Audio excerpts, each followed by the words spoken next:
Как девушка, которая в юности прыгала с парашютом и управляла Як-52, оказалась в Эрмитаже. И почему главный музей страны – это не только храм искусства, но и террариум с параноидальными интригами. Сегодня мы гуляем по Нови-Саду с искусствоведом и художницей Светланой Богдановой. Мы найдем венгерский модерн, чьи цвета и формы смело конкурируют с работами Антонио Гауди. Увидим гостиницу, которую построили прямо на месте старого кладбища. Откроем тайный музей с роскошным потолком, который спрятан в почти обычном магазине. И узнаем невероятную историю русской балерины, которая бежала от революции, чтобы стать партизанкой-разведчицей в Черногории. Чем настоящая европейскость Нови-Сада отличается от имперского Петербурга? И способно ли искусство спасти нас, когда привычный мир вокруг рушится? И, конечно же, мы поговорим о картинах Светланы Богдановой. Вы на канале Рукавешка, канале про путешествия, историю и культуру. Поехали! Эрмитаж – это не храм искусства, а такой террариум. У нее была такая некая паранойя. Начальник с комплексом неполноценности. И она ехала в Черногорию, и там собирала различные разведданные для партизан. И можно было прыгать с парашютом. Ну, ребята, да. Надо было дергать за ручку, такой старинный военный парашют. Если откроешь, он зацепится за самолет. Этого Лехнера, кстати, даже сравнивали с Гауди. Было кладбище. Сейчас здесь гостиница, отель. И художники, которые это искусство создают, они далеко не самые возвышенные люди на свете. Черное пространство, черная дверь, только свет по краю щелей этой двери. Да, я все время еще придумывала такие сказочные сюжеты, не просто там цветочки какие-то, а там прям целая история была.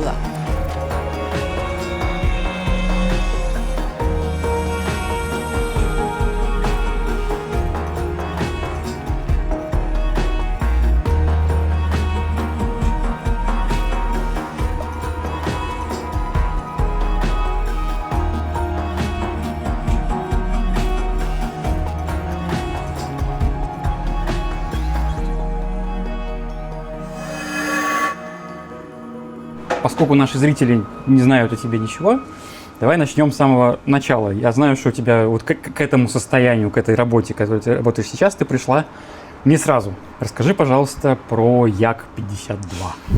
Что это такое? Потому что у меня мозг вытек, когда я это услышал, вообще историю жизни. Да, ну просто когда я училась в старших классах, мы с подружкой были так увлечены авиацией, нам казалось, что это так романтично, так здорово. Ладно, там какие-то летчики, а главное, что, может быть, самим попробовать полетать. Ну, в итоге подружка, она отвалилась, у нее другая очень интересная судьба сложилась в жизни. Вот. А я просто помню, что тогда же не было интернета, ничего этого не было, 90-е годы, и я просто позвонила по справочному и сказала: а у нас есть что-нибудь летное, где учат летать? И мне дали телефон аэроклуба. Вот. И это был такой старый в центре города аэроклуб, где тренировали молодых ребят. В Питере? Да, в Питере еще в советское время, как пилотов малой авиации и спортсменов по высшему пилотажу. Ого. Это было бесплатное, как все советские секции, но в 90-е годы все развалилось. Я туда пришла и сказали: мы как бы уже практически не функционируем, вот у нас тут есть какие-то кабинеты, но есть вот и другие, дали мне какое-то другое направление, где пытались возродить вот эту старую традицию. И там действительно целый год я ходила на какую-то теорию, где мы проходили строение двигателей, со мной ходили, ну, мне было 17 лет тогда, и со мной ходили ребята, которым было 16 лет, еще старшеклассники. И я тогда не поступила в университет, который я хотела, работала курьером, и вечером ходила на эти занятия, там, 2 раза в неделю. Прямо ты можешь двигатель прям разобрать, собрать? Или ну, сейчас нет, конечно, но тогда реально мы проходили топливные форсунки, там, какие-то штучки, вот вообще все эти, вот, все это, аэродинамику проходили, в общем, все, да, как управлять, да, вот. И потом самолета так и не было. У них, они мечтали купить самолет, но у них не получилось. Зато у них был Ан-2, и можно было прыгать с парашютом. Такие, ну, ребята, да, ну, ребята, если мы не можем полетать, ну, давайте попрыгаем. Вот. И слушай, это было, конечно, ну, только 90-е годы, возможно, было такое, потому что все были несовершеннолетние, там, мне 17, остальным 16, там, даже 15-летний был парень. Да. Вот. И парашюты это были не те, которые дают новичкам, где их, ну, можно вытянуть, если там у них не раскрылся, какая-то веревка специальная, ну, какой-то, не знаю, штука какая-то. А это надо было дергать за ручку, такой старинный военный парашют, где вообще надо было говорить 365, 361, 364, когда ты вываливаешься из самолета, чтобы, ну, не открыть заранее, потому что, да, если откроешь, он зацепится за самолет. Надо было 3 секунды, как бы там 4 или 5, оттерпеть и потом только делать. У тебя реально эмиграция – это не самое безумное, что ты делала, да? Вот, и я помню, да, вот мы прыгали там в чистом поле в каком-то. Парарарарам, балерина. Вот еще одна балерина. Да, Снова ну, здравствуйте. Да, здравствуйте еще раз. Ну, в общем, это удивительная женщина, невероятной просто судьбы. Вот она балерина была в Российской империи, и в 23-м году она уехала в эмиграцию, как и многие, после революционных лет. И здесь тоже она продолжала свою такую творческую деятельность. И вот интересно, что во время оккупации и во время Второй мировой войны она уехала в Черногорию. Ну, ей, в общем, было здесь опасно оставаться, как бывшей российской подданной. И она уехала в Черногорию и там собирала различные разведданные для партизан. Потом ее схватили, и она сбежала из лагеря. Потом основала среди партизанских отрядов такую театральную труппу, где тоже были спектакли какие-то там на фронте практически устраивались. Вот. И после войны она вернулась, уехала потом со своим мужем в Париж. В Париже она с молодыми югославскими иммигрантами основала тоже труппу. Вот такая неугомонная. Потом она, что-то ей не очень понравилось в Париже. Через несколько лет она вернулась обратно в Нови Сад. И уже здесь она основала очередную труппу театральную, хореографическую. И вот как раз за ней, за этим памятником таким, кстати, очень такой интересный. Он, с одной стороны, такой пухленький, да, такой весомый, а с другой стороны такой очень воздушный. Да, мы говорим про театр. Да, театр модерновый такой. Да, что строили уже во второй половине 20 века. И вообще интересный, очень хороший театр. Там можно за такие совсем относительно Петербурга и Москвы цены посмотреть, послушать оперы и посмотреть балеты. Хотя, конечно, это не русский балет, там немножко другая специфика, но совершенно роскошные декорации и очень хорошая музыка. Вот. И здесь вообще очень много русских танцоров.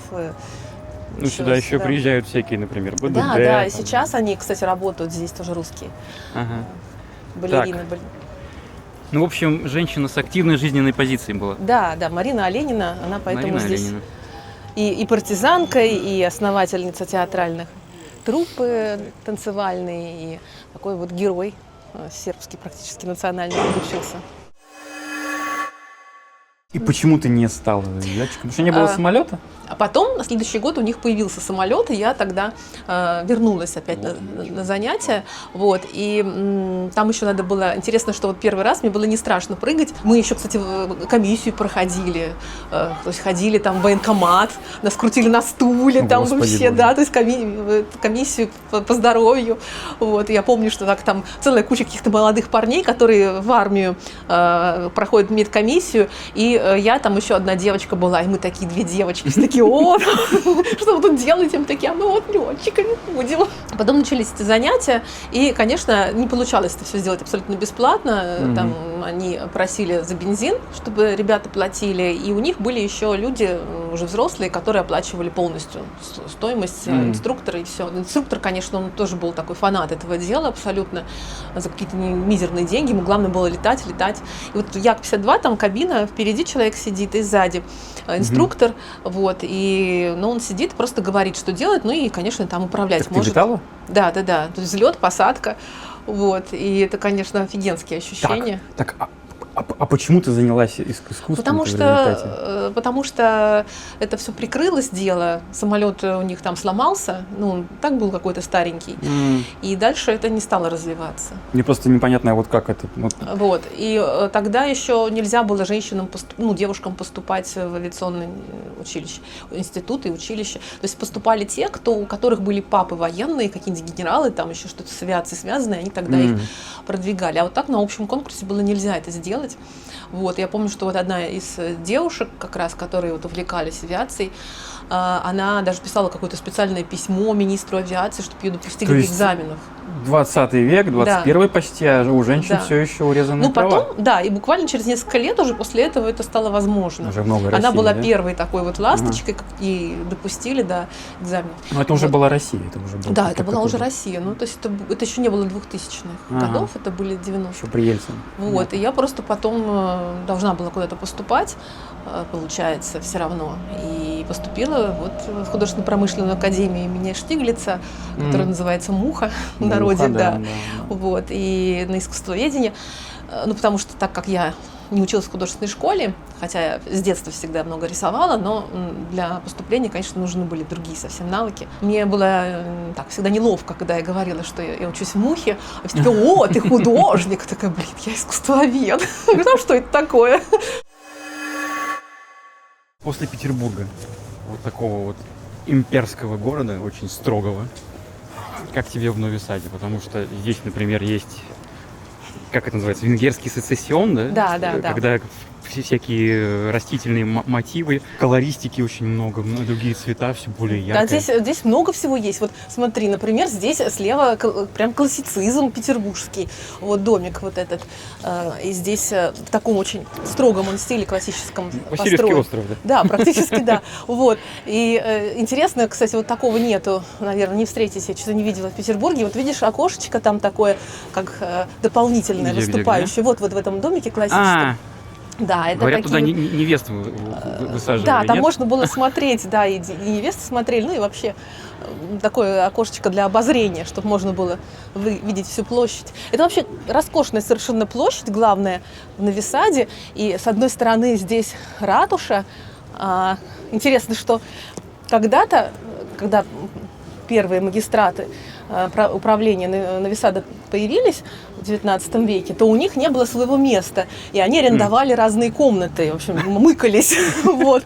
И вот памятник стоит Святозару Милетичу, первому такому мэру Нови Сада, тоже очень активный человек. Ну, памятник такой, он как будто борется с кем-то. Да, он боролся за права сербов, да, такие политические, не только как культурная нацию они хотели со своими товарищами ее как бы обозначить в венгерской части Австро-Венгрии, но и вообще как такую некую политическую единицу отдельную. Это очень не нравилось власти, и его даже арестовывали, сажали в тюрьму, как это, в политической измене его обвинили и всего на 3 года посадили, даже досрочно выпустили.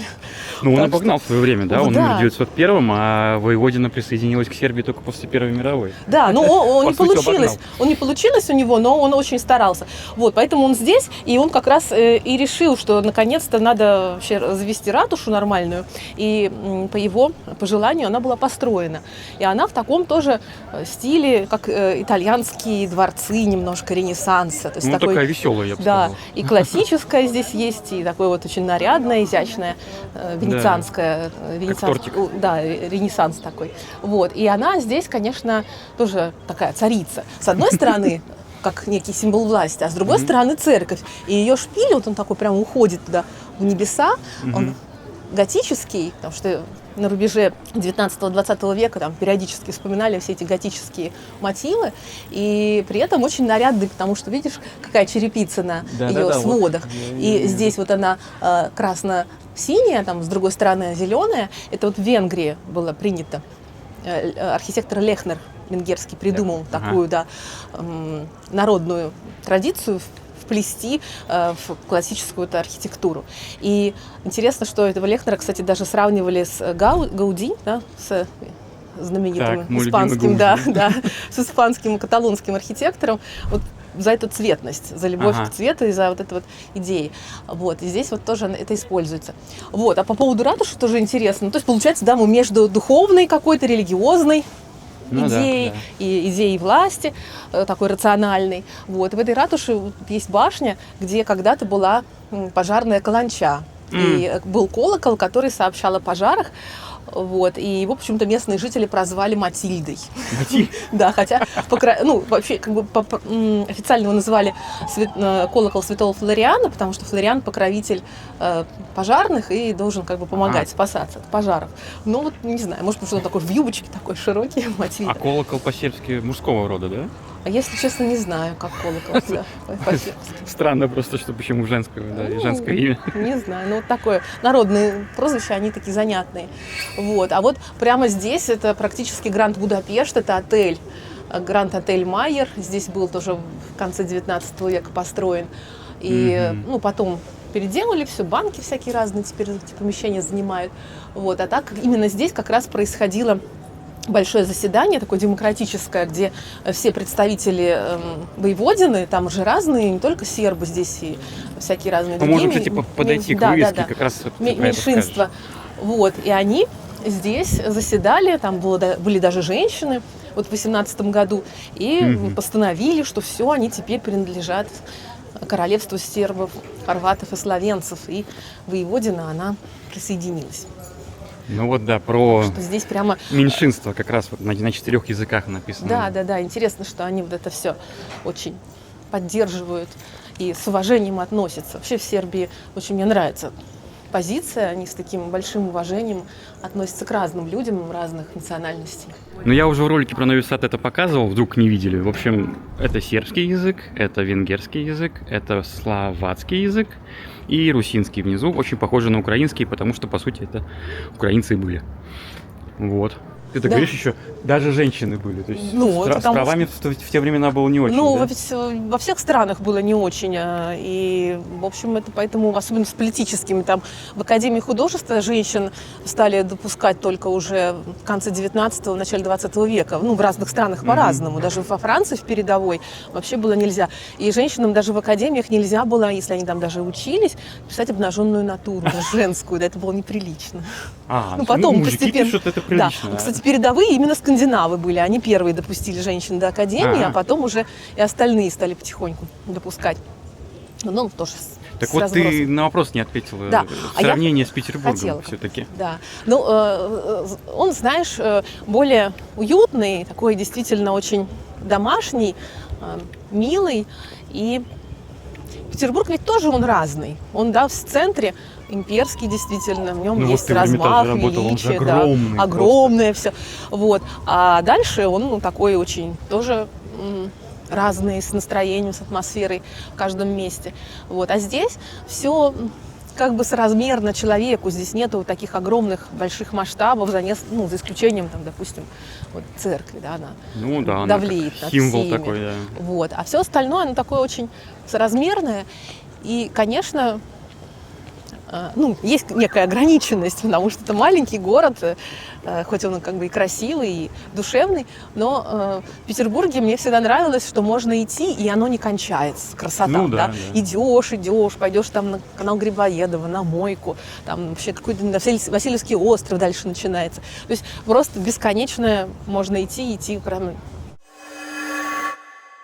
А не жалеешь, Судьба. что променяла небо на... Я не променяла. Получается, что надо было либо дожимать, как та девушка, и тоже куда-то рваться. Вот. А там надо было сдавать точные экзамены, а у меня не очень хорошо с ними. Математику, вот это все, физику. И я просто побоялась, что я не смогу их все равно сдать. Потому что у меня был гуманитарный склад ума. И поэтому я думала, вдруг, может быть, когда-то там что-то такое вдруг случится. И меня просто спрашивал, что вот эти конспекты я храню. А сначала я хранила, потому что я ждала, что вдруг что-то случится. А потом просто мне было, как-то не поднималась на них рука, потому что это на самом деле символ мечты. Вот той мечты, которая осуществилась каким-то фантастическим образом невероятным. И это такая связь, может быть, с тем состоянием, когда кажется, что все возможно. То есть ты пожелал, как бы обратился, что-то сделал, какие-то минимальные буквально действия, и мир тебе ответил, и как бы понесло. И вот это, такое крутейшее состояние, и почему-то для меня это вот такой якорь. У меня также в работе было. Да. Я просто пришел, можно я буду у вас работать? Типа, а кем? Могу фоточки перебирать. И вот так постепенно вот я пришел. Оно как Да. взяло и понесло. Да, в некоторых местах это несет. В общем-то, и с Мухой тоже так же несло, и с Эрмитажем также я туда попала. Тоже вот на какой-то такой волне, даже, немножко, не то что против воли, так, не особо желая. Предложили работу в библиотеке. Думала, какая-то библиотека, как это? Что это вообще там буду делать, библиотекаршей? Такая в очках, значит, да. делать. Вот, но мне потом руководитель, Света, это же Эрмитаж, потом что-нибудь поменяется. Вот, и реально там, ведь в Эрмитаж не просто попасть, это всегда в основном связи какие-то. То есть кто-то кого-то рекомендует, кто кого-то знает, какие-то родственники или там, может быть, ученики. И многие люди не могут попасть сразу же в то место, куда бы им хотелось. Да. В тот отдел, например, там русский отдел или в античность. И вот библиотека это было тоже таким для некоторых моих приятелей местом, где они попадали. Это был вход, и дальше они могли уже куда-то двигаться. Смотри, ты получается, летала, видела Землю сверху. Ты же смотрела вниз, Да. правильно? Ты когда, я просто не знаю, ты летишь, Не, ну смотришь там на облака или как? Сначала смотришь как дурак, но только на приборы, потому что их так много, это ж не машина, там целая куча. И там вот он кренится, там какие-то штучки, шарик там какой-то там в центре все равно. Шарик должен быть в центре. Вот. А потом уже, когда как-то внимание привыкает, и уже вдруг появляется спустя какое-то количество этих полетов, мы по кругу взлетали и садились. Ага. Появляется возможность уже и на приборы успеть посмотреть, и вокруг сверху. Чем отличается опыт смотрения как пилота? Вот ты видишь как бы картинку, да, через стекло, и опыт как искусствоведа на картину.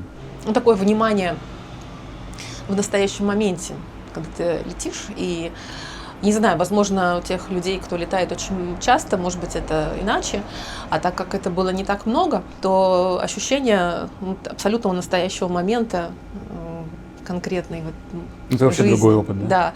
А в картине тоже ты ведь смотришь и немножко отключаешься от всего обыденного своего, а погружаешься тоже в настоящем моменте, в мир картины. Даже если не знаешь о художнике ничего, то просто смотришь и воспринимаешь ее как краски, композицию. Хорошие художники, они действительно какое-то свое дыхание там оставляют. Да, здесь, кстати, тоже интересно. Вот этот домик тоже очень такой изящный. Тут, да, он и классический, там и стиль как раз этот самый модерн, сецессион, как его в Австро-Венгрии называли. И он строился как банк. И вот на щиточках там вот маленькие пчелки, 3 пчелы. Где? Вот такие декоративные щитки, и на них пчелы. Потому что пчела — это был символ бережливости, экономии, и как бы вот они мед собирают в Я бы ни за улье. что не догадался, И ты что это сберегательные кассы, в банк несешь денежки, как пчелка, мед. Вот это, кстати, тоже Лехнер придумал этот мотив у себя в Будапеште, там украшал крышу Это банка. вообще не похоже на пчел. Это Ну, просто какая-то как геральдика. колокольчик, типа. если Ну не да, знать, такие да? колокольчики. Да, но на самом деле это пчела. Вот, кстати, Прикольно. даже сохранилась. Просто, может быть, лепнина еще слегка как-то так уже постарела. А. Вот, там полосочки есть вот на брюшке. Да, полосочка. Ну это надо прям вглядываться, да. Ну, так, стилизованно. В модерне, в сецессионе все же стилизовали и как-то так декоративно делали. А вот этот дом еще очень интересный. Это дом с рыцарем его называют. Откуда взялся рыцарь, неизвестно. Но здесь вообще раньше на месте этого дома было, Вон там. да, было кладбище. И вот эта церковь Марии, она была меньше А. гораздо в XVIII веке. Вот оно что. Да, и потом, и эта территория как бы принадлежит католической епархии, церкви. Потом, решено было построить большую церковь, и рядышком с ней дом, который ей принадлежит. То есть что-то здесь такое связанное было с епархией. Сейчас здесь гостиница, отель. Вот. Ну, тоже То вот есть так тут вот. было прям кладбище, нифига себе. Да, и интересно, что там сделали, засыпали, получается, его. То есть получается, что вот эта Прям часть... в центре. Да, не было прям такого здесь в центре, как сейчас, А. да, и ратуши ведь и не было, Ну и да, просто да. были домики поменьше. Вот, кстати, вот этот банк, он очень интересный. Многие дома же здесь, они же втиснуты в пространство узкое Мгм. между другими домами. И получается, что они кажутся маленькими, а на самом деле они могут быть вон какими огромными. Ну да, такой длинный. Вот многие дома такие. Ну, просто он выходит сюда, типа, какой-то частью маленькой, да. Так, а вот там самое вкусное мороженое, насколько я знаю. Да, Я его там ни разу не ел. Я тоже ни разу, черная овца называется. Как-то, да, Все прямо хвалят. Если что, сейчас надо показать. реклама. Да. Вот, а я очень люблю вот этот проход. Тоже это так очень уютно. И, вообще, конечно, Ну, его, конечно, подреставрировать, а так, да, вполне. здесь много чего надо реставрировать, да. Ну да. Вот, а вот, как в Петербурге, там таких узких проходов немного. И когда находишь, например, такой проход, то всегда очень радостно, как-то такого, как будто ты где-то в другом Там совсем еще закрывали половину месте. города, да, на ключи, на ворота. и- Вот. А здесь вот эти проходики. И здесь такая очень приятная площадь, особенно летом, весной, потому что здесь фонтан всегда журчит, и это создает вон такую дополнительная полака сербская, увеличивает. Ну да, Вот. здесь же все столики заняты, все занято. да. И очень вот этот дом тоже красивый, такая крыша интересная. Раньше, когда строили в XVIII веке, то именно такие, это один из самых старых домов, именно такие крыши были, такое австро-венгерское барокко, так называют. Так. И здесь, в Нови Саде, была такая большая трагедия в 1848 году, когда случилось какое-то восстание, связанное с венграми. И они все вот эти вот восставшие затворились в Петроворадине. Мгм. И стали обстреливать Нови-Сад, потому что они тоже как-то были не на их стороне. Ага. И настолько сильно обстреливали, что просто весь центр, ну, вот всю эту часть, все это прям было снесено. И сожжено, потому что многое же из дерева было. И поэтому зданий 18 века сохранилось очень мало. Мгм. Вот, это одно из них. И после этого уже, когда строили, то такие крыши уже были не в моде. И стали делать А это другие. чисто мода или какое-то практическое ну вот применение? Типа, тут- чтобы летом там, не знаю, горячий воздух скапливался и было холоднее? Ну, да нет, если бы, наверное, было практическое какое-то особенное, наверное, мы как-то это Ну да. дальше бы продолжили. Просто это было вот модно, это особенность архитектурная. Стили Понятно. меняются. Так, русский язык учим столиком. 0% загаджения. Слово загаджение вы, наверное, можете понять, да? В русском такое тоже есть. В общем, не гадит он. Электрический автомобиль, да, хочет. А он цверноовца, черный. Да, да. И вот дом тоже очень интересный. Его построили уже в 20 веке. И он такой необычный. Столько балконов здесь каких-то. Вот он может... Петроградская сторона. Да, мы да, я понимаем. как раз тоже хотела сказать, прям похож на Петроградскую сторону. То есть можно здесь найти кусочек Италии, кусочек Петербурга. Ну, в Петербурге тоже Италии можно много найти. Ну да, да, да. Вот. И Петроградскую сторону найти, и кусочек Васильевского. То есть при желании можно такие... И вот там вот зеленый дом вообще. Тоже очень похож на какую-нибудь Петроградскую сторону. Да, классно. На Петроградской стороне там мне еще нравится, что всякие демоны, какие-нибудь свиньи, Да, да. черти. А потому что- Такое прям. Да, потому что Петроградскую атмосферно. сторону сильно застраивали как раз тоже на рубеже 19-20 века, когда этот стиль модерн пошел. А еще же они в же моду. все фанатели от И были- и призыва были- духов вот этого Да, всего. да, и были популярны. Ну это тоже все любили. Вообще, на самом деле, вот эти всякие Как разные это называлось? Я забыл. спиритические Спиритические сеансы, сеансы, да, да. они еще были и в 19 веке активно использовались. И еще там с опиумом, с всякими, да, Петроград вещами. такое место, да, там Вот. любители сидели. Вот это здание мне не нравится. Это Это такой тоже... какое-то уже югославское что-то. Да, это такой югославский конструктивизм. Ну, сначала они тоже как-то начинаешь привыкать к всяким разным декоративным, нарядным, таким как тортики, Мгм. зданиям. Они смотрятся такими лысыми какими-то. А Лысыми? потом, да, потом в них все равно находится своя прелесть. Мгм. И, кстати, была такая история, я уже забыла, как зовут архитектора, это уже в Вене, построил дом, который был совсем без украшений. И был большой скандал. А он как раз так ратовал за конструктивизм, уже так Ага. немножко предвосхищая А время. в каком веке? В начале 20-го. Начали. Вот. И еще не было вот таких самых знаменитых конструктивистов, но вот он начал сам по себе об этом думать. Был большой скандал, и прям писали, что как так, какой неприличный дом, он голый. Вот это порнография, почему такой дом без А украшений. потом в мир пришли хрущевки, да. Вот. Так, а Вот. куда мы Вот сейчас проход просто здесь, чтобы посмотреть, потому что здесь вот везде такие пролазы, маленькие арочки и Пассажи, да, они да, называются? пассажи. И заходишь, а там вот какие-то кафешки, какие-то жилые дома, где человек может за столик выйти, сесть, там кофе выпить.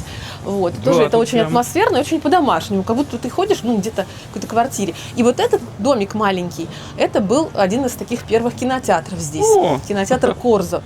И был здесь какой-то самый первый югославский фильм черно-белый, который снял 17-летний парень. Он там сам играл какие-то роли, и его родственники играли. Ага. Про вора, который решил стать детективом. Такое романтическое юношеское кино. Вот. И был большой вот аншлаг. Все смотрели. А он не действующий, да? сейчас? Не действующий. Конечно же. Я даже, кстати, не знаю, что здесь есть сейчас, но вот он тоже очень колоритный и в духе, да, вот именно такой сербского. Смотри, рабочее какого-то время с времени. 7 до 15. Что-то здесь есть. Офис. Офис какой-то, да. Ну, тут уже какой-то, да, вот это прям совсем стекляшки пошли. Да, ну и тут везде, конечно, если снаружи старые дома нарядные, то внутри могут быть уже здания современные, какие-то офисы, бизнес-центры стеклянные. Мы когда с тобой списывались, ты говорила, что ты боялась стать не настоящим искусствоведом. Вот этот вот страх прошел? Да, прошел. Я тогда то, что сейчас говорю, чтобы казалось, что это такое искусствовед, что он делает, что художник он что-то создает, а искусствовед он просто что-то там, получается, что-то говорит, Ну, это и как, это, типа, в чем смысл? Режиссер снимает фильмы, а какой-то там критик их типа вот, Ну, да, обсуждает. да. Вот такое, да, наверное? А потом просто, когда уже на последних курсах мы стали ходить к очень интересным лекторам, не только, у нас тоже были хорошие преподаватели, но вот были такие прямо звезды, к которым все ходили. Вообще это было очень модно. Вот Иван Чучет такой, он до сих пор жив и вообще совершенно потрясающий. Они кто, художники? или Это, кто? ну, Как? искусствовед, он просто, это его лекция, это как театр.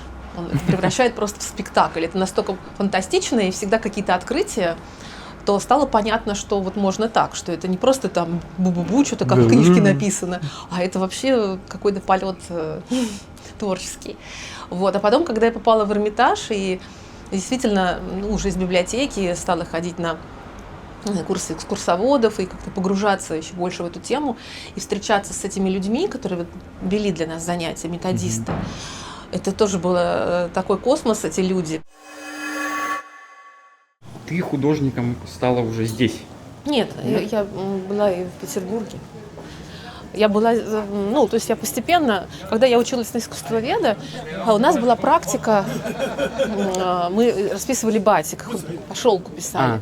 Вот. И мне так понравилось, как-то я так этим увлеклась, и я очень долго этим занималась. И я помню, что тогда, ну, в те годы можно было там либо в магазин что-то в какой-то сдать сувенирный, а моя мама, она там на работу носила, и все время женщины заказывали. У меня был такой поток клиентов, было очень модно тогда батиковые платки, вот натурального шелка с росписью.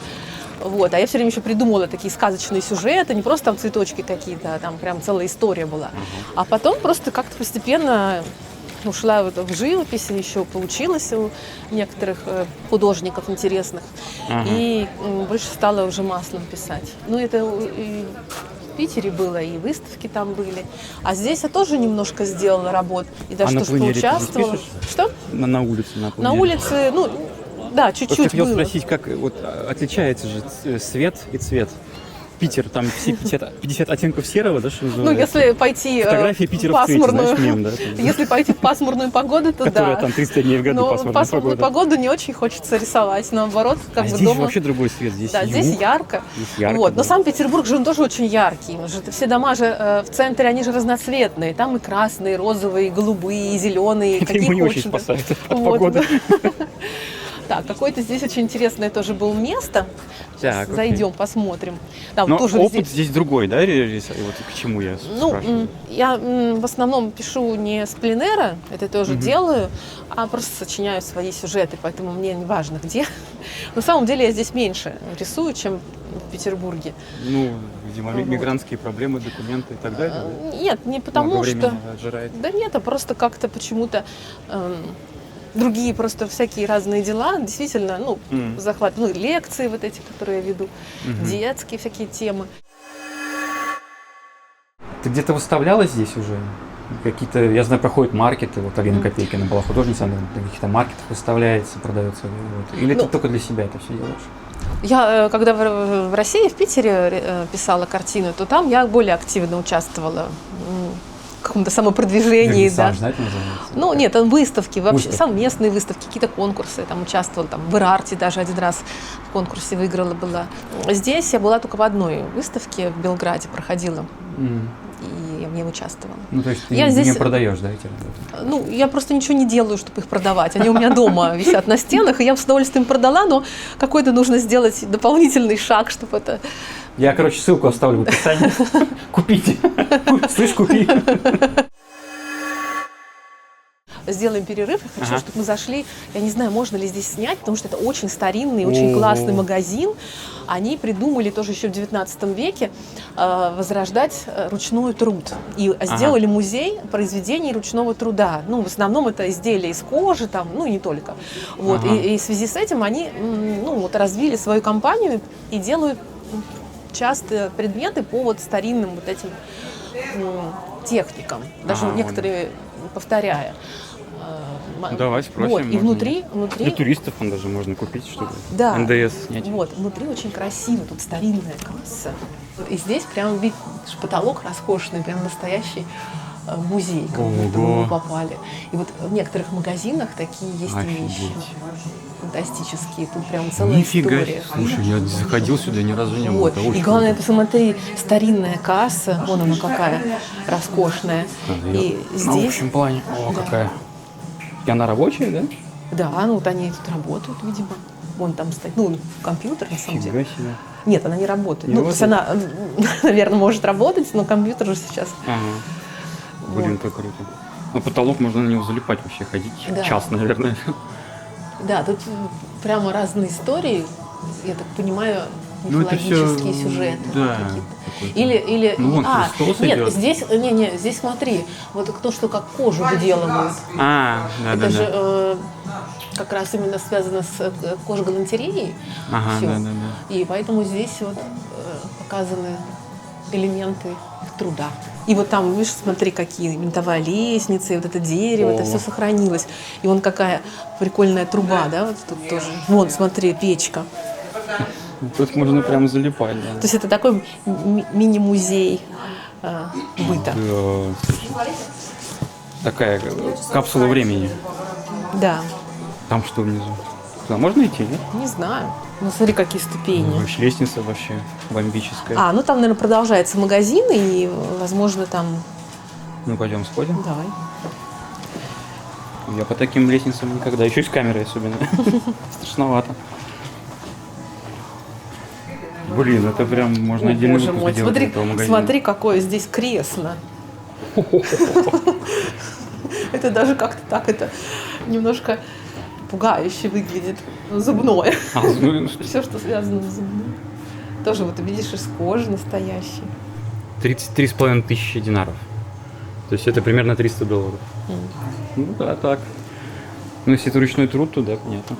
Да. А маленькая сколько? Маленькая $200. Вот такая вот. Класс. Вот тут и картины тоже висят. Да. Есть котики. Где котики? Вон котики. Найдены были котики. Даже нормальные котики, не средневековые, которые Да, человеческими да, лицами да. рисовали. Вот эти Вот вот. этот рыжий так вообще отличный. Да. И даже у них клубочек есть, чтобы поиграть, как заботливо. Вообще круто. И они, главное, вот, ну, какой-то рай у них свой. Такая священная Аркадия, как вот говорили про античный золотой век.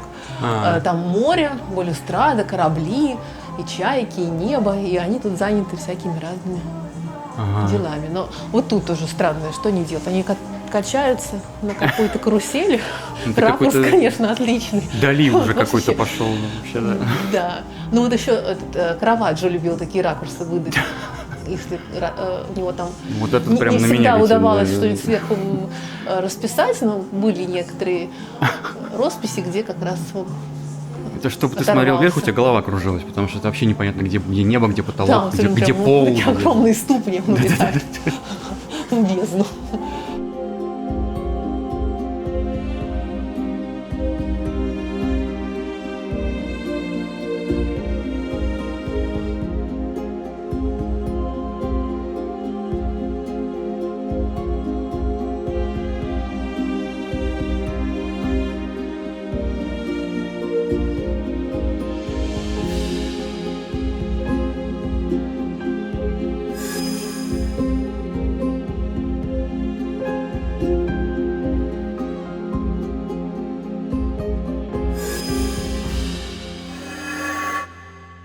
Я сейчас процитирую то, что ты написала. Тебя взяли в библиотеку, чтобы никто не подсидел заведующим. Ну там немножко Это готовый сюжет для кино, понимаешь? Там немножко не совсем подсидел, там она боялась, как мне потом рассказали люди, с которыми я уже дальше познакомилась, Начальник с комплексом неполноценности. что ей, за ней будет, из дирекции пришлют какого-то нового сотрудника на то место, которое освободилось, и им надо было найти человека своего, который будет за ней следить. У нее была такая некая паранойя, и она вообще была, такой женщиной очень властной, она была дочерью адмирала военного, морского. У нее было в библиотеке какое-то такое свое государство отдельное. И ей нравилось, что она там одному премию поменьше даст, другому побольше, в другой раз еще что-то. Ей она спрашивала, что говорят сотрудники между собой. И я помню, что вот моя непосредственная начальница там в отделе редкой книги я работала, она мне вот все время жаловалась, что что заведующая так ее обидела, так ей сказала, что это несправедливо, она сказала, ведь на самом деле не так. И и потом оказалось, что там много таких подводных камней, и у нее были такие вот люди, с которыми она сама следила за То есть это другими, и она получается- боялась, что за ней будут То следить. есть Эрмитаж — это не храм искусства, а такой террариум, получается. Ну, не совсем. Там просто есть люди, Внутри. которые есть везде, вот, которые в любой Я с такими не организации. работал просто ни разу. Мне тоже было всегда удивительно иногда узнавать эти вещи, потому что огромное количество чудесных людей, мне повезло с ними общаться, вот, абсолютно роскошных и очень глубоких, а есть разные вариации. И, конечно, по контрасту кажется, что человек, связанный с искусством, он должен быть каким-то возвышенным. Но на самом деле те сами художники, которые это искусство создают, они далеко не самые возвышенные люди на свете. Ну да. Вот. И тут тоже иногда они говорят такие глубокие и тонкие вещи, а в поведении вдруг неожиданные странности совершает. Я просто попала в удобный момент, вот ее паранойя, ее страх сыграл, что я попалась как-то под руку, она такая: возьму-ка я девочку с улицы, она точно не будет за мной следить, она никого здесь не знает. По вечерам, да. Да, и там будет. ходили. Вот везде скрываются такие маленькие находки. Я тоже прямо обожаю такие вещи, когда... Вот тут целый проход, да. Да, они называются пролаз. То есть пролазишь Пролаз, куда-то там, да, да. а там что-нибудь есть. То есть это буквально соседнее вот от того магазина мы сейчас Да. с тобой зашли. Вот тут такое. А в этих пролазах тоже всякие разные магазинчики. Ага. И самые какие-то удивительные, даже непонятно, за счет чего они выживают. Вот старинная решетка, например. Смотри, какой замок. Вот это Потому замок. что кто их вообще здесь находит. И интересно, что часто вот такие узенькие дверцы. Здесь живут, да? Да, то есть это жилые уже дальше. Сначала магазины, а потом дальше начинаются жилые пространства. Кроссовки. Вот на первом обычно магазин, а дальше уже жилые. Чао. Чао. Нифига тут. Вот можно было бы, наверное, раньше и ручки помыть. Вообще просто. Вообще просто что? Вот просто вот Да. какую-то дверь зашли, и вот тут такое. Вот, Ты ну, как конечно, вообще? красиво летом. Будет зеленое все везде, этот плющ потянется. Так красиво. А что это? Зачем это? Это тебе для ресторана или что?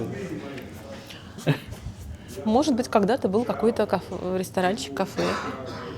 Или часть какого-то дома, который уже не сохранился. Но здесь, возможно, уже строили дома в центре состоятельные люди. И могли здесь у них быть какие-то свои маленькие садики, виллы. Да, и там вон вазы всякие стоят справа. Вообще. Нырнули в кроличью нору буквально. Да, Алиса в зазеркалье. Сейчас, еще будет несколько таких интересных. Ну это похоже вот... Не, мне кажется, это не жилое, там какие-то как картины висят. То есть там висят картины. Может быть, здесь можно... какая-то организация, но все равно дальше-то жилые будут проходы. Вон дверь какая, ручка. Вот эта ручка.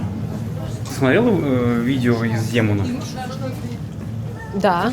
Вот там Ваня там такой. Мы хотели с ним сделать отдельный ролик про двери просто. Идти снимать двери. Ну там вообще, конечно, гораздо больше, здесь поменьше. Вот тоже, видишь, вот дворик, да, вот там дворик, там будет, наверное, тоже какая-нибудь кафешка. Это, конечно, очень все уютно. Да. И это такой яркий, тоже приятный апельсиновый цвет. Я жил в Нови-Саде 1,5 года и не заходил вот в эти места. Кожгалантерея вообще ты мне открыла просто какой-то, я не знаю, параллельный мир. Опять вот. Да. Но мы сюда не будем уже заходить, иначе мы никогда не закончим. Вот, а здесь как раз тоже очень такое знаковое место для Нови-Сада, патриарший дом.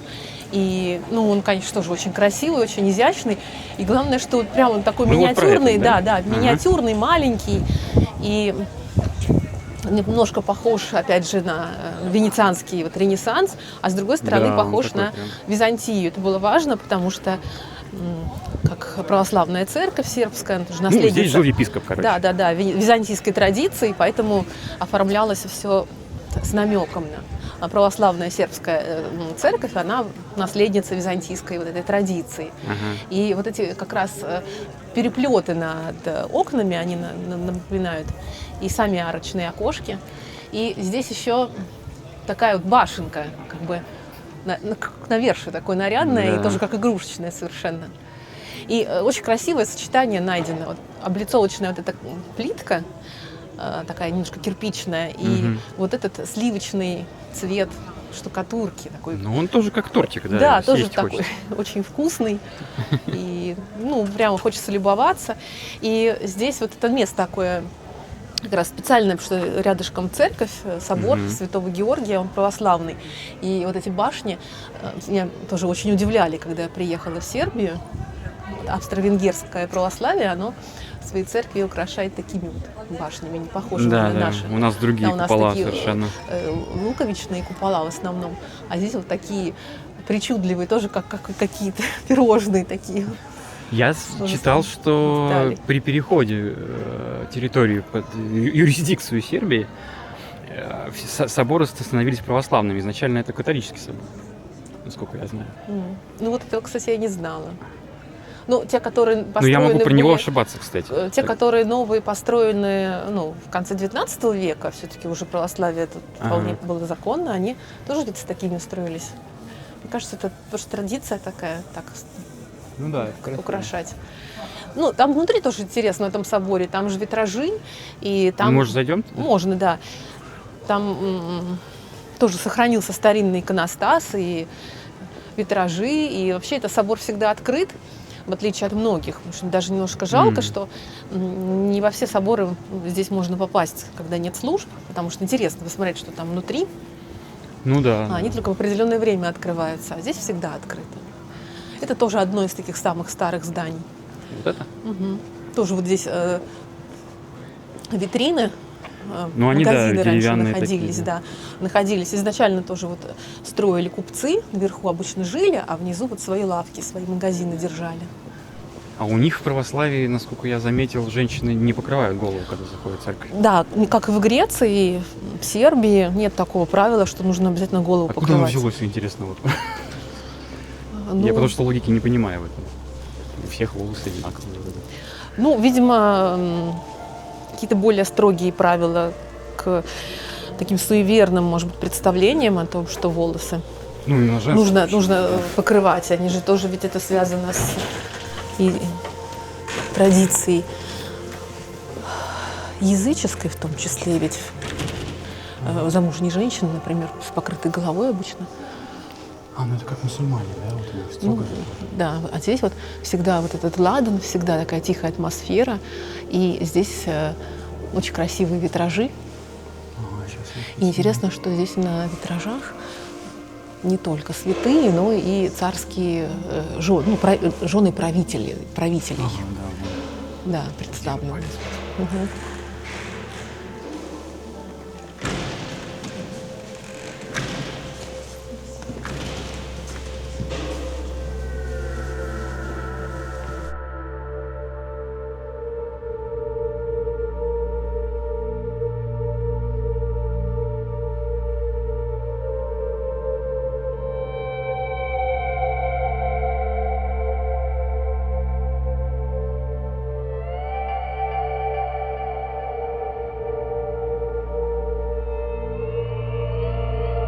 В общем, по моим наблюдениям, сербское православие как-то повеселее, чем наше.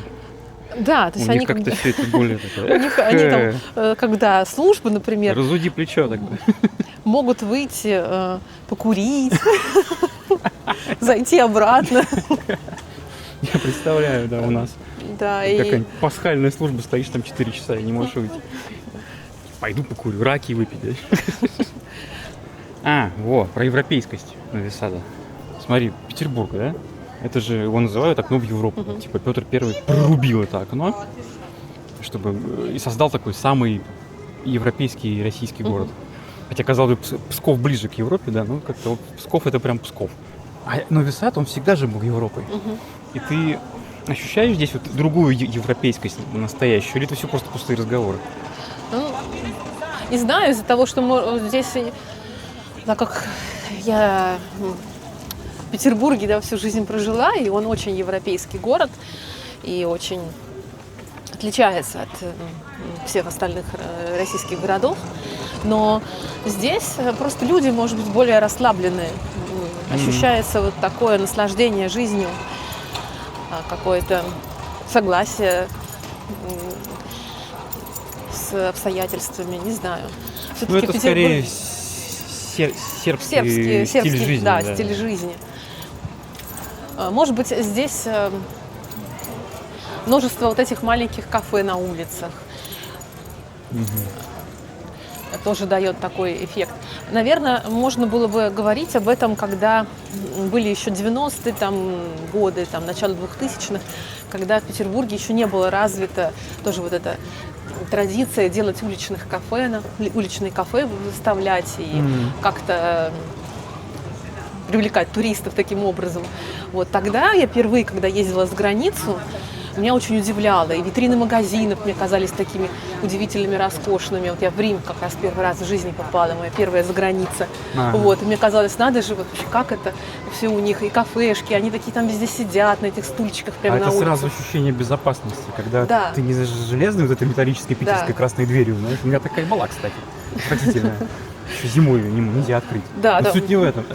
Это не создает ощущения безопасности, когда все закрыто, все по домам за стеклами. А когда у тебя на улице Да. просто стоят стулья, столы, люди сидят, тусят, это совершенно другое ощущение. Вот, Сразу расслабляешься. Да, ну, конечно, не везде можно такое сделать, там, в Петербурге, но где это есть, вот, в центре, то вот это как раз, может быть, изгладило контраст. Да, Уже да, он не так остро ощущается, как раньше. Вот был ковид, и там нельзя было куда-то выходить, выезжать. Ну, конечно, мы выходили, там все время гуляли рядышком с домом. И Сколько я помню, это было дня 3. Через 3 дня все Вот, поперлись да. на улицу, всем было плевать на эти ограничения. вот. Ну, не то, что там, но все равно в каких-то парках, например, некоторые центральные парки были закрыты, и туда было нельзя. О, везут Такие вкусняшки. тортики, боже. Вот. Вот туда Куда нельзя. вы повезли? Отдайте мне, пожалуйста. Да, и в эти парки в центре было нельзя попасть. Я впервые думала, что да, я да, живу их не в закрывали. центре, уже, получается, за Невой я живу, не в самом А центре. где ты жила? Жила. Ну, за Невой, получается, на Охте. На Охте. Да, тоже очень милый район. И там парки без решеток, поэтому их нельзя было закрыть. Вот, а люди там гуляли. Я жил рядом с лесопилкой. И ее закрывали. Но все перелезали и гуляли. Ну, всем было понятно, пофигу да. вообще. Вот, и С когда... велосипедами через забор нормально. И когда, наконец, можно было выходить, ну, кафе стали уже открывать когда, то есть, понятно, что в центре можно было прийти, но все равно все закрыто. Ну да, Вот, да. а потом эти кафешки открылись, и ты, можно было так спокойно сидеть, и действительно было ощущение, что ты сидел там где-то на районе, и вдруг ты вышел в Европу, там, приехал в какую-то страну. Вот здесь был раньше «Черный козел». Интересно, что все вот эти богемные названия этих всяких разных кафешек выбирали художники разные, А что за писатели. черный козел? Да. А здесь собирались художники, писатели, нам всякие разные Хазбик. да, журналисты. В общем, богема такая собиралась. Ну и так как он назывался «Козел», туда еще пастухи приезжали, тоже там вместе тусовались. Потому что почему-то любили слово «черный», они все вот эти богемные настроенные товарищи. Джорджич, потому что сырный Джорджи. Не только, вот, например, в Париже был «Черный кот», кабаре, куда вот как раз молодой Пикассо приезжал. И в Барселоне тоже были 4 кота, как раз по аналогии с «Черным котом». Барселонские, каталонские художники открыли 4 кота. Черный цвет им, да. Да, ну там было просто 4 кота, да, а в Париже «Черный кот». Так. Ну, «Пассаж 23». Тоже. Слушай, Рита, по-любому русские открыли. Вот Да, 100%. да. Сербы суши не едят. Сербская суши – это прошутто. Ну, у них тут есть тоже свои несколько заведений. Только они действительно у них там с беконом часто. Мясо, да. Ну как это? Вот здесь тоже интересный проход. Вон, смотри, какая лестница. С ковром. Вот это парадная, вот это реально парадная. И, ну, я не знаю, думаю, что здесь организация какая-то, но вот просто здесь старинный как раз свод, Да. потолок и вот эти вот все перила. Юго-инспект. Вон можно попробовать Юго-инспект. выйти на балкончик, интересный. Да, в общем, все открыто, заходи, пожалуйста. Да, вот тоже бывает во сне такое. Да, снится. блин, это очень Да, страшно. Да, когда ты идешь и потом не можешь попасть. Вот оно из сна. Да. Мы были в Польше, когда в Кракове.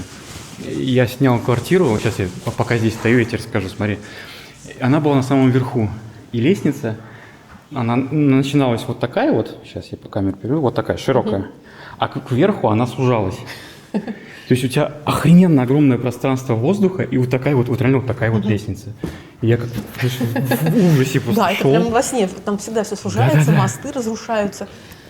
Я думаю, поедем на лифте тогда. У лифта стеклянный пол. Да что ж такое? Видишь, вот так вот люди живут. Это жилые уже дома. Да, классно. Там башенка такая. Такой маленький фонаричек висит, тоже игрушечный. Да. Кстати, в дворах, в каких-то пролазах, да, как они называются, меня Пролазы, удивляет да. в Сербии, что там может люстра висеть, например. Просто. Не хрустальная, конечно, но люстра. Так, а вот туда не попасть, Да, получается. туда, видим, тут организация, там уже стоит домофон какой-то. Кавка какой-то прям. Зарешоченные окна, так вот Вообще, да. закроют проход и все. Ну, это прям что-то такое пражское, да, мне кажется. И вот опять какая-то лавочка, да, с часами, с Ага. какими-то... Это антикварная, видимо, какая-то вот скупка продажи Да. всяких штук.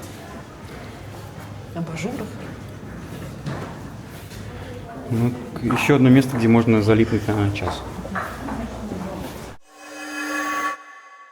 Ты ушла в детскую психологию, потому что хотела спасать мир. Хотела спасать мир, а не перебирать карточки в библиотеке. В итоге ты все равно вернулась в искусство. То есть, значит, искусство может спасти мир. В итоге. Или ты просто смирилась с тем, что мир уже не спасти. Ну, наверное, мир каждый спасает свой собственный в итоге получается. И чем больше своего мира будет спасено, тем больше будет в мире лучше. На самом деле, да, я согласна, что искусство, оно человека заставляет задуматься над какими-то очень важными вещами для себя и открыть какие-то свои тени, свой собственный ад или свой собственный рай, то, что может быть возвышать духовное какое-то начало. И как в музыке, наверное, там, да, в живописи, в архитектуре и в жизни вот этих людей, которых это все создают. Это огромное какое-то пространство самых разных резонансов и ответов на собственные вопросы. Вот, это оказалось гораздо глубже, чем та мысль о психологии и спасении мира, которая у меня была очень наивная. Юрий Борисович Мамин, режиссер, он сказал хорошую фразу: «Искусство – это то, что сделало из обезьяны человека». Ты согласна с этой фразой? Ну, слушай, может быть, так и есть. Да. Ну, когда человек начал Человек, рисовать на человек стенах. начинает что-то создавать, он создает, его что-то волнует, и он это выплескивает и создает некое другое совершенно измерение. Не то, что ему дали как данность, а то, что он сам как творец.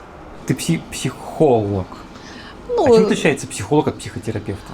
Психотерапевт может выписывать лекарства. Вот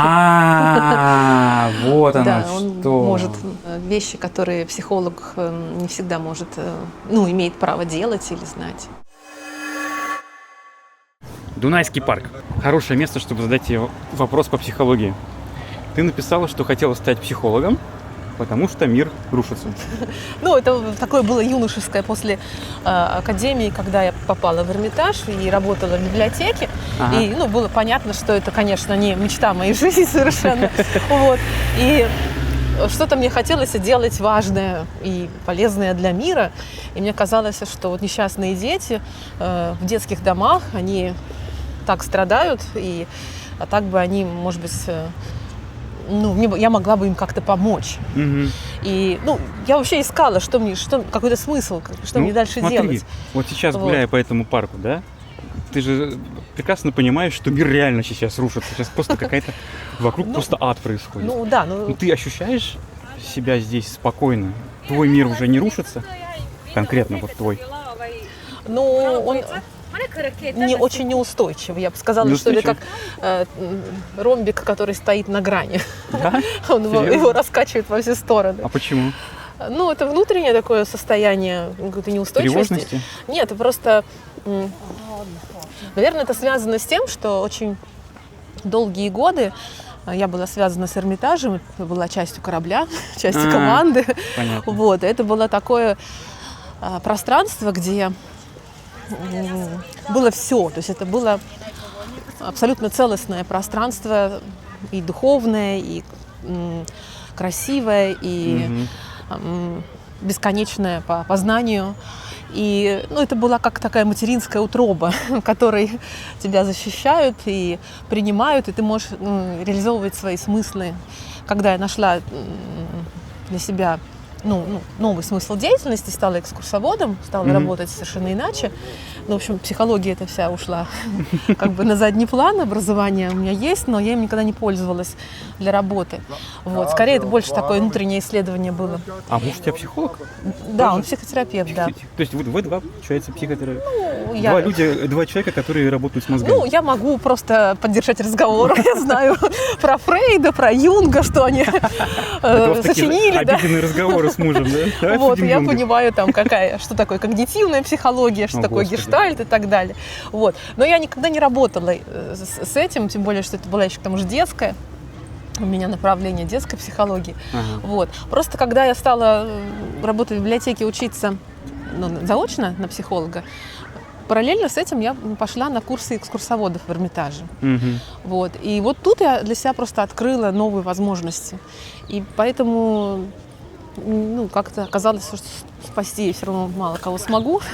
Вот. А тут Да, могу этот мир уже не жить в полную спасти, силу.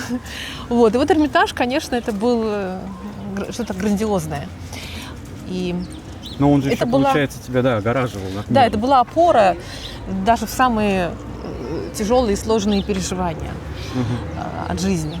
Вот. А сейчас эта опора только внутри, ее нет снаружи.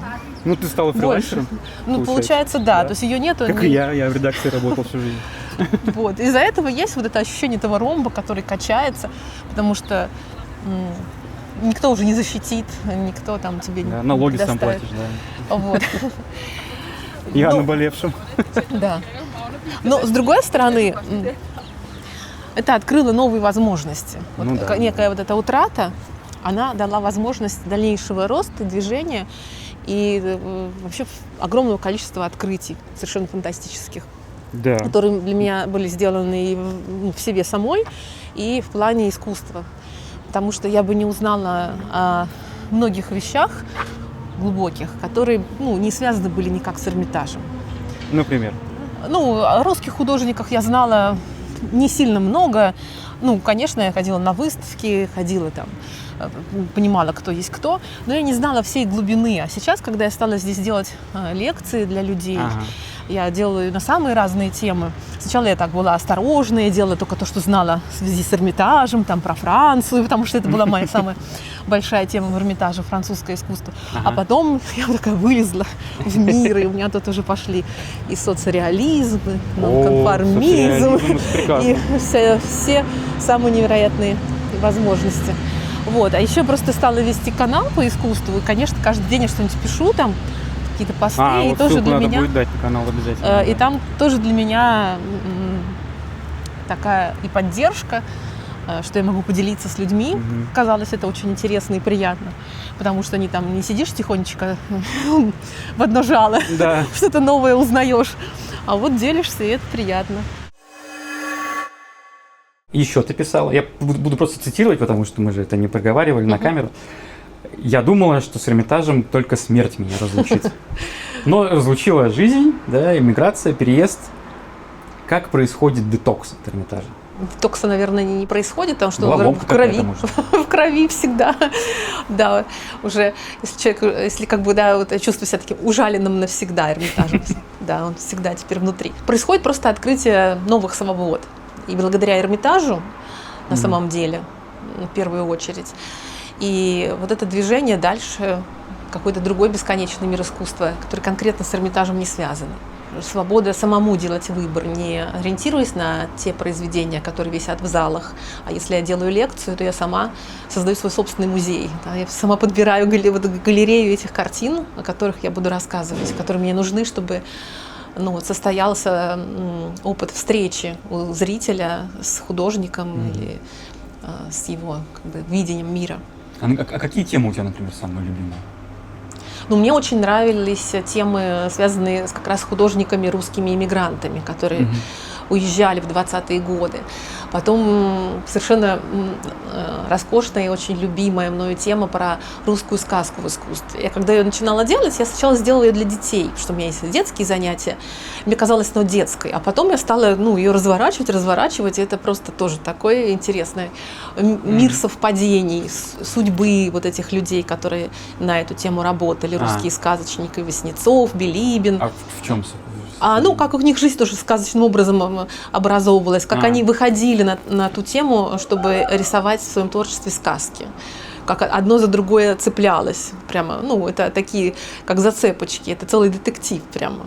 Вот. Потом... И ты публикуешь свои вот эти вот? Нет, они не записаны. Вот. Ну и просто про отдельных художников есть мои любимые. Вот про Эрика Булатова. Как-то я так им прониклась, когда я делала лекцию про русских нонконформистов. Конечно, я знала, что были такие художники, знала какие-то определенные имена всегда. Но когда я стала проникаться в судьбу каждого художника, в каждого художника представление, что они хотели донести в своем творчестве, это тоже такой громадный мир открылся. И вот Эрик Булатов, он мне прям в самое сердце запал. Вот, и я прямо все его, все творчество его. Вот, а он недавно умер. Это очень знаменитый художник. Он прожил достаточно много лет, и буквально вот недавно, в прошлом году, он умер, и он для меня как некий такой подвижник прямо выглядит, то, как он рассказывает. У него уже очень много интервью, и книга по его интервью написана. И его интересно вот именно послушать даже не как художника, а как просто человека, который размышляет какими-то такими большими очень масштабами, идеями. Пам-парам-парам-парам. И вот из-за угла у нас появляется синагога. Мы, конечно, немножечко свернули ее из центра, ради того, чтобы ее снять. Да, она роскошная и очень большая. И архитектор венгерский Баумхорн ее построил. А у него такая была специфика, он построил синагоги. Мы пока шли с тобой обсуждали, что у человека прямо смысл жизни строить синагоги. И вообще они все очень красивые. Да, они там все больше красивые. 20 этих синагог в Венгрии и вот в Сербии тоже. И здесь мне ужасно нравится, как он прямо соединил кирпич, такой вот достаточно прямолинейный и жесткий строительный материал, вот с белой штукатуркой, насколько это изящно получилось. И вот как он этим кирпичом выложил эти тонкие арочки и сделал такие деликатные, очень изящные детали на белом фоне. И вплел орнаменты византийские сюда, и какая-то такая мавританская, что-то вот здесь есть. Орнамент?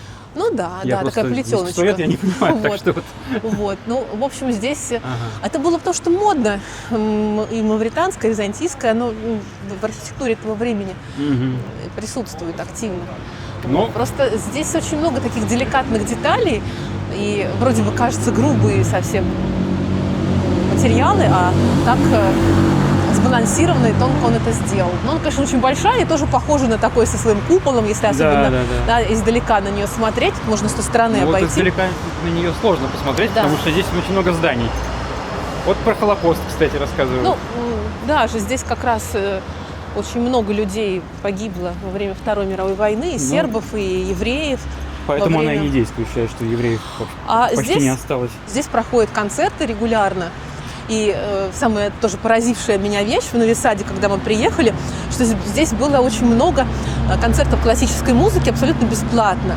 Причем иногда проезжали очень выдающиеся, интересные пианисты, музыканты, которые платил город, и люди приходили в синагогу, и в открытом каких-то пространствах, и в ратуше тоже такие концерты устраивались. И мы просто с детьми все время ходили. Дети в России, в Петербурге не посетили столько концертов, сколько здесь. Ну там филармония. Да, там вот надо было собраться, купить билет, пойти. А тут такое, объявление, бесплатный концерт. А все такие, пойдемте сходим. Вот там купол как раз виднеется, тоже очень красивый. Вон купол, да. И она мне напоминает такой с сахарной глазурью, тоже какой-то пряник. Это синагога. Ну, в моем рейтинге она на втором месте. Субботинская все-таки красившая, как по мне. Ну да, она более роскошная. Она такая, яркая. В целом, здание. Вот, интересно, что про этого архитектора потом как-то все забыли. И память о нем подняла американская исследовательница. Она даже была, не специалист, а просто любитель, который в 90-е годы была очень интересна сербская культура. И какие-то архитектурные, видимо, вещи понравились ей этого мастера. И она разыскала его могилу, которая была заброшена, и Ну, разные вообще. документы о нем. То есть человек такой след оставил, а у него могила заброшена. Да, да. Ну, в общем, как-то вот благодаря ей восстановилась частично память. Если бы ты могла описать свою жизнь одной картиной, какая бы это была картина, какого художника? Ну, с одной стороны, сначала я думала, что это как что-нибудь из Марка Шагала, где все летит вверх тормашками, и где-то там торчит маленький Витебск всегда, да, у меня там маленький Эрмитаж и маленький Петербург. Вот эти мужики на сводах. Да, я которые- бы так описала, что он всегда на фоне всего его происходит. Вот. А еще, может быть, даже точная картина для состояния для моего, вот как раз Эрика Булатова, у него есть такая работа, где черное пространство, черная дверь, все черное, да, и только свет по краю щелей этой двери, ну и кажется, что можно подойти, открыть ее, и ты выйдешь в некий свет, некое светлое пространство, откуда этот свет льется, и что там, ну, неизвестно, закрыта дверь.